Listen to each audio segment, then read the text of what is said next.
Formamos una comunidad, estamos unidos. Si pasara algo, lo hablaríamos. Nos ayudaríamos. ¿Cómo logra gestionar tanta felicidad?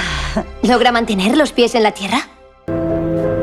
¿Aún estás despierta? Pues sí, ya lo ves. Cariño, no es la primera vez que me absorbe el trabajo. Divendres estrenem Les Apariències. Ell és un famosíssim director d'orquestra i ella és la responsable de l'Institut Francès. Viuen a Viena i són la crem de la crem. Però tot es complica quan ella comença a sospitar que ell té una amant.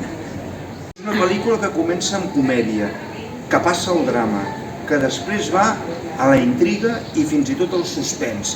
Acaba sent un thriller, realment recomanable. Com bé diu la frase del cartell, és una pel·lícula que hagués pogut firmar perfectament Claude Chabrol, que sabeu va ser un dels integrants de la Nouvelle Vague francesa.